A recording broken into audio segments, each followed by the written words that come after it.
Awal mulanya sebenarnya nggak, ya gimana ya, nggak ngerti juga soalnya kan walaupun saya sama anak-anak sama oma opa itu di rumah aja gitu, tapi kan Theo masih pulang pergi lah kerja gitu kan, keluar setiap hari pulang pergi.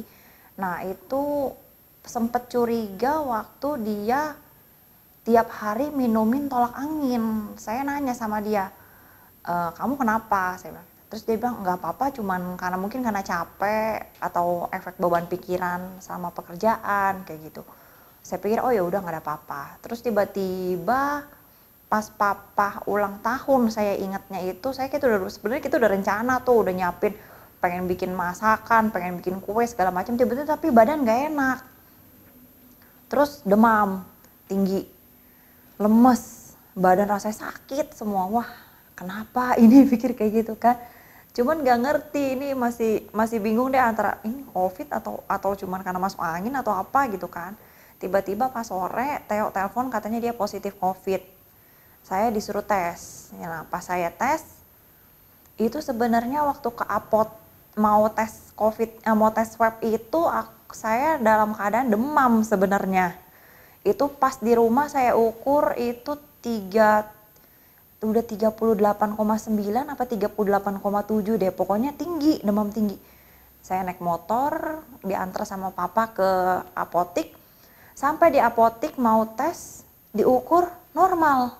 Saya sampai bingung, saya tanya sama suster, saya nggak demam? Enggak bu. Oh, udah. Pas keluar hasilnya negatif, bingung juga. Padahal dalam hati pasti positif gitu kan. Totalnya negatif. Ya singkat cerita akhirnya Theo isoma sendiri, ya saya tetap di rumah sama anak-anak karena saya pikir saya negatif. Pas besokan hari ketiga apa hari keempat tiba-tiba hilang penciuman. Nah pas hilang penciuman itu nggak lama sesak napas.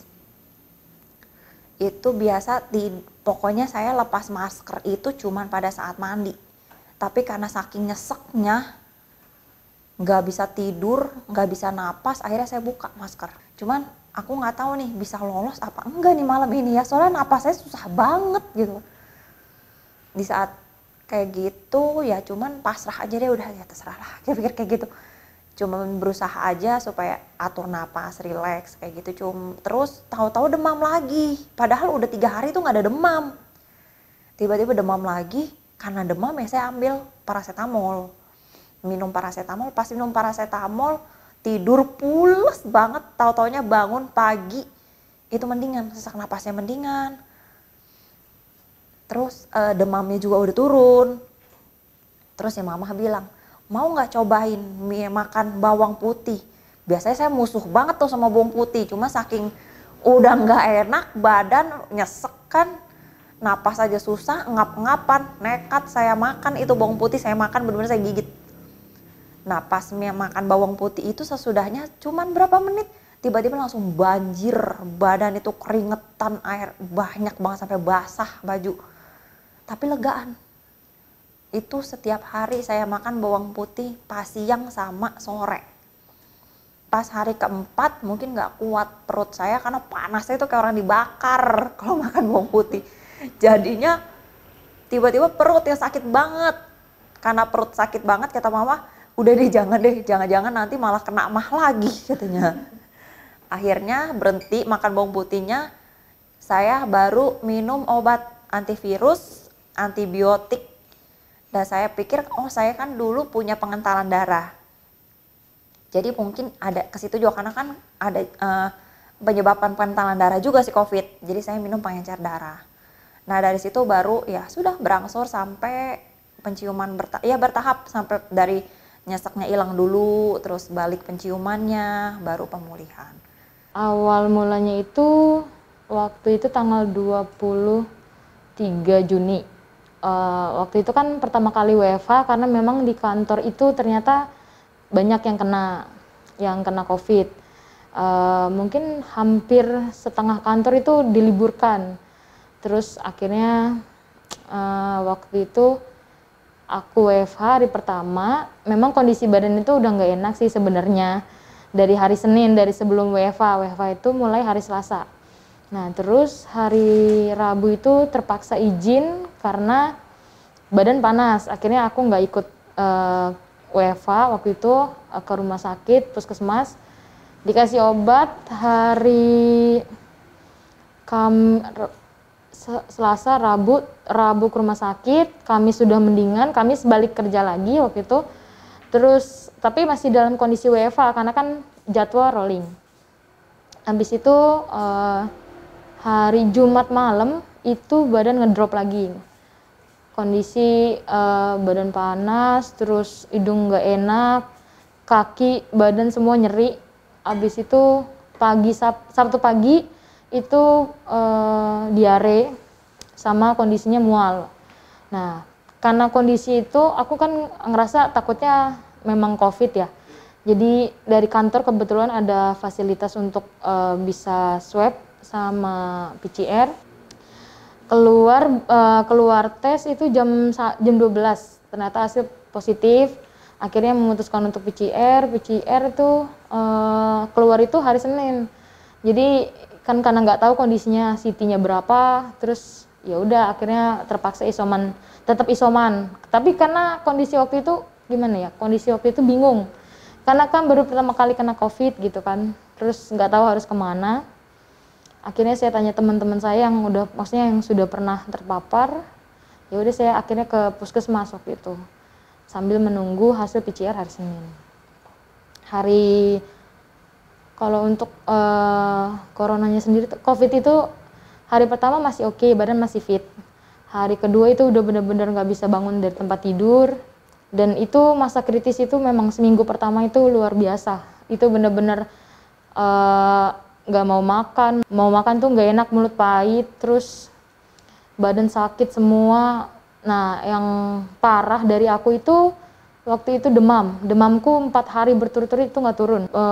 Terus ada sesak napas sedikit tapi nggak sampai parah, tetap masih bisa nafas, cuman emang agak berat. Puji Tuhan sih nggak sampai ke rumah sakit. Sebenarnya bukan nggak mau ke rumah sakit, udah 2 rumah sakit didatengin karena kondisi panas mulu kan, demam. Ternyata posisi rumah sakit itu penuh. Awal mulanya sih waktu tanggal 23 Juni saya ulang tahun, tanggal 24 pagi saya kena, penciumannya hilang. Nah, saya langsung ke klinik, langsung positif di situ. Nah, dari situ saya kan disuruh mandiri.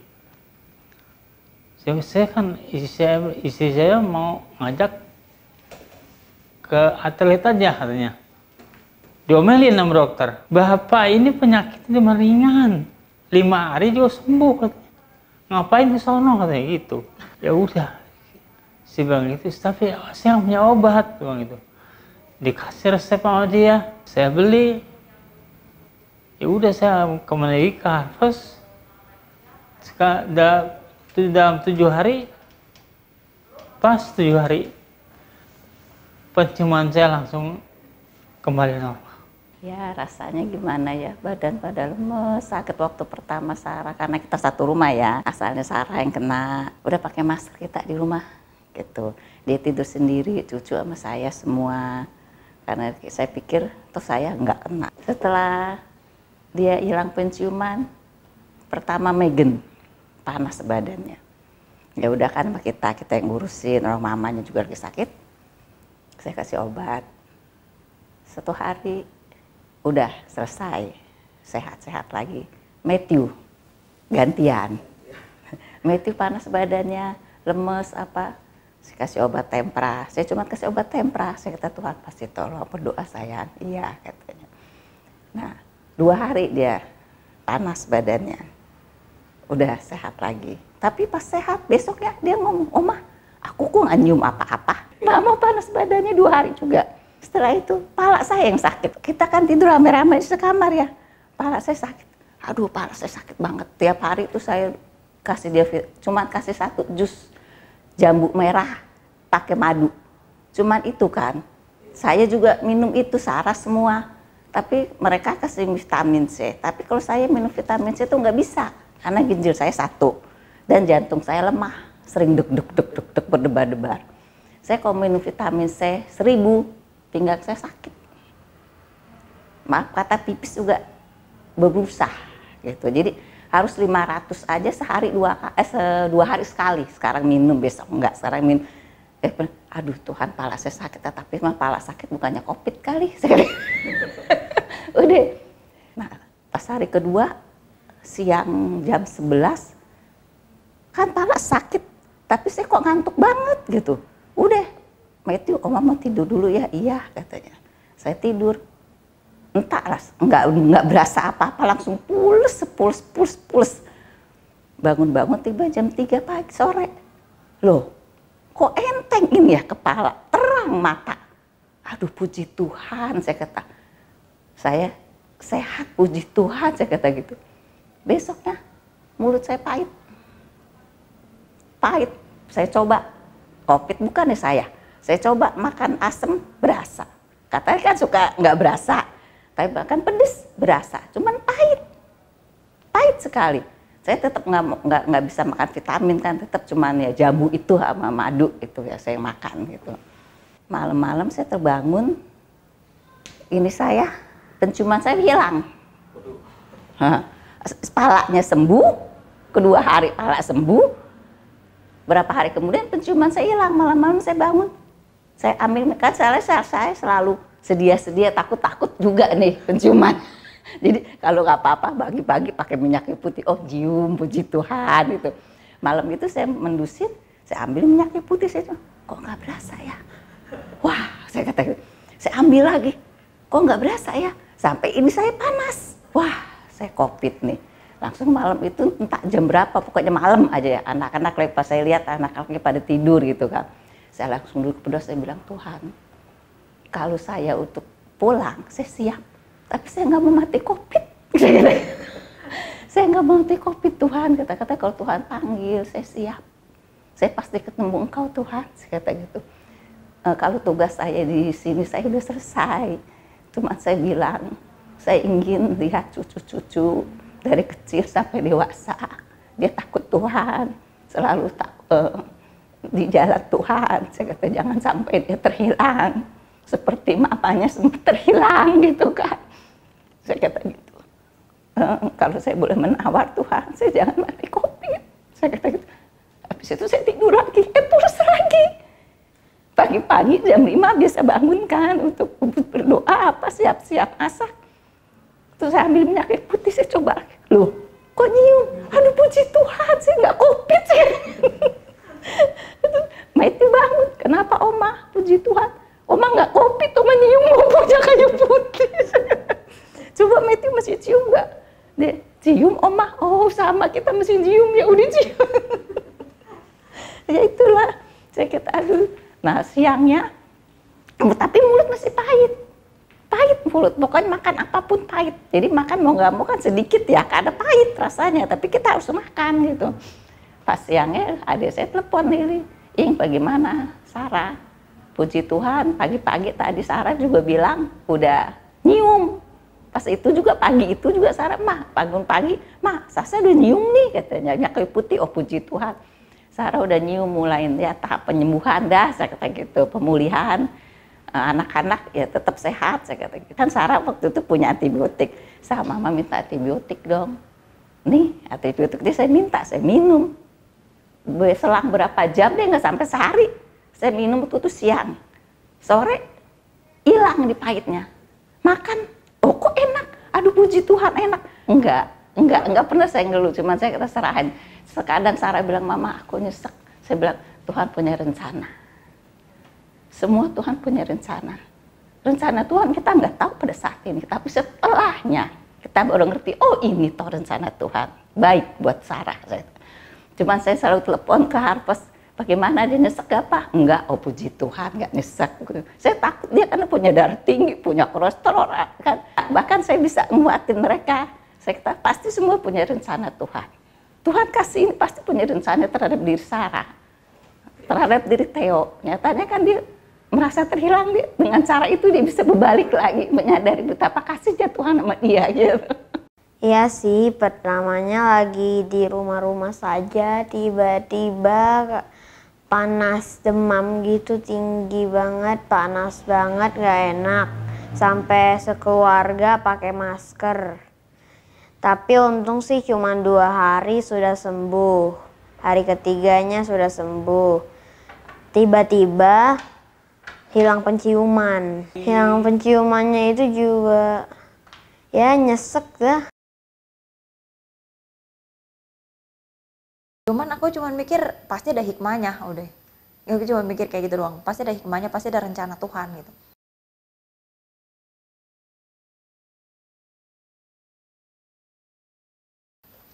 Dari situ sempat berdoa terus kayak Tuhan itu bilang pengen ada Tuhan itu rindu buat aku itu balik. Jadi kayak selama ini aku itu ngerasa kayak udah jadi anak yang terhilang gitu. Jadi ya kayak Tuhan kepengen aku itu balik. Dari kecil udah dididik dari sekolah minggu, remaja, pemuda. Itu tiba-tiba kok sempat menghilang. Memang aku sempat percuma lah, sama aja kayaknya ikut Tuhan juga, kehidupan gue gini-gini aja, susah juga, begini juga. Nah sempat terhilang. Jadi melalui ini kayak Tuhan ngendidik aku balik. Dan terus kan selama COVID itu nggak bisa dagang, nggak bisa cari uang. Tapi anehnya Tuhan selalu cukupkan semuanya. Tapi luar biasa ya pemeliharaan Tuhan. Waktu saya sakit, waktu gimana saya nggak berdaya, itu justru kesempatan saya buat bener-bener deket sama Tuhan. Jadi di situ saya benar-benar bisa komunikasi tuh sama Tuhan pertama kalinya. Di situ saya ngerasa, tadi saya sempat kayak bimbang itu banyak banget deh. Jadi kayak apa? Oh enggak kok, aku udah bertobat, aku itu udah bertobat sungguh-sungguh loh. Tapi tetap itu kan iblis selalu mengintimidasi kan. Nggak mungkin, dosa lo tuh banyak banget, mana mungkin Tuhan ampunin gitu kan. Mikir lagi, ya juga ya, kayaknya nggak mungkin deh Tuhan ampunin gitu kan. Cuman pas melalui sakit ini, di situ benar-benar bisa ngeliat Tuhan itu benar-benar ngampunin loh gitu. Kalau Tuhan ngampunin, buktinya apa? Tuhan memelihara, Tuhan menyembuhkan melalui ya. Sebenarnya kalau mau dibilang berat, lumayan berat. Kenapa? Punya asma, punya sindrom pengentalan darah, tapi kok bisa ya cuman isoma, nggak perlu nyari oksigen lagi. Karena kan mungkin aku selama ini berharapnya sama ya pertolongan dari dokter gitu, karena berharap dirawat, berharap bisa mendapatkan perawatan lah gitu dari COVID ini gitu kan. Tapi ternyata pada nyatanya nggak bisa. Kondisi benar-benar lagi urgent, itu lagi genting mungkin ya Indonesia. Jadi bingung gitu mau ke siapa, ke orang tua juga kan. Orang tua paling cuma bisa sebatas ya udah dikompres atau ngerawat ya secara perawatan di rumah gitu, seperti apa sih gitu kan, terbatas. Sedangkan kondisi badan waktu itu udah bener-bener gak karuan, udah lemes, udah demam, gak ngerti lagi mau makan pun udah gak nafsu waktu itu. Dan di situ posisi ya kita nggak bisa bergantung sama siapapun selain Tuhan. Di situ bener-bener baru ngerasa, oh ini loh yang namanya bener-bener berjuang sendiri. Kita nggak punya siapa-siapa selain ya cuma punya Tuhan, memang hanya Tuhan aja. Bahkan sempat berpikir waktu itu, ya Tuhan kalau emang ternyata mungkin Tuhan ambil aku dengan cara seperti ini, sakit, COVID gitu, ya nggak apa-apa, aku siap gitu kan. Dan di situ, tapi Tuhan bilang, Tuhan kuatkan bahwa ya jangan berharap sama manusia, berharapnya sama aku aja gitu kan. Terus luar biasanya tuh melalui COVID ini tuh jadi melihat kasihnya Tuhan tuh ternyata sedalam itu, seluar biasa itu dalam kehidupan aku pribadi gitu. Apa ya, nggak punya tempat cerita kan, isolasi mandiri tuh bener-bener sendiri ya. nggak punya tempat cerita, nggak punya tempat untuk berbagi. Dan ternyata Tuhan tuh ada 24 jam. Kita mau cerita apapun, mau pokoknya menceritakan apapun yang kita alamin hari itu tuh sama Tuhan gitu. Bener-bener 24 jam itu waktunya sama Tuhan. Itu luar biasa sih.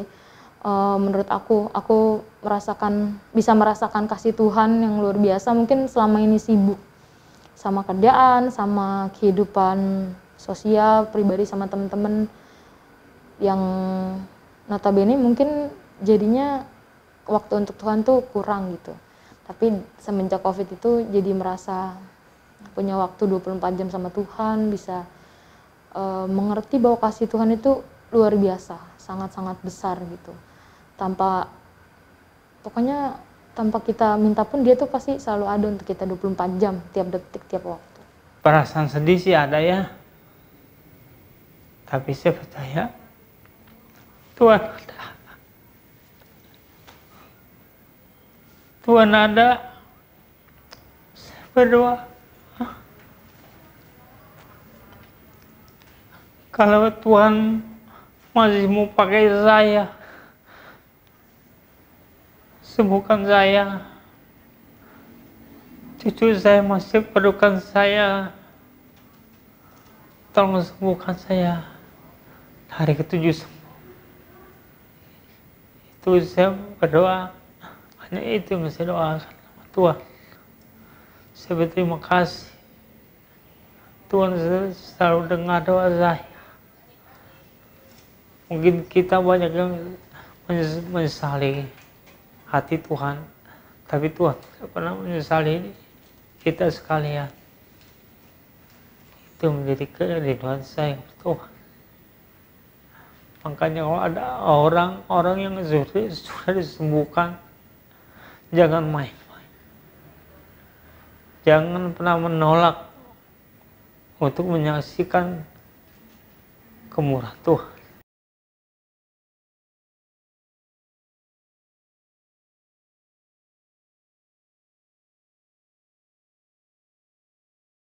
Ada lagu yang secara sebenarnya itu muncul pas lagi mandi tiba-tiba keinget aja tuh sama lagu itu gitu. Cuman untuk lagunya kayaknya nanti kita nyanyiinnya barengan aja. Kebetulan memang lagi baca Alkitab lagi, maksudnya mulai dari Kejadian lagi. Nah, waktu itu aku lagi baca kitab Yesaya. Terus ada satu ayat, itu memang lagi baca ayat itu, baru mulai pasal 2, di ayat 22 kalau nggak salah ayat terakhir. Di situ Tuhan cuma bilang, jangan berharap pada manusia, karena manusia itu hanya embusan nafas. Cuman saya kalau dari Om Hoki tiap pagi ada ayat-ayat yang selalu kita baca.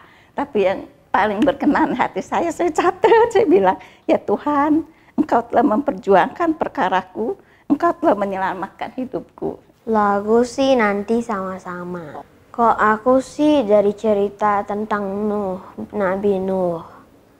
Kan mau bikin bahtera yang besar sekali, rasanya sangat mustahil. Tetapi meskipun mustahil bagi manusia, bagi Tuhan tidak ada yang mustahil. Hidupku bukannya aku lagi, tapi Yesus dalamku. Hidupku bukannya aku lagi, tapi Yesus dalamku. Yesus hidup, Yesus hidup dalamku. Hidupku bukannya aku lagi, tapi Yesus dalamku.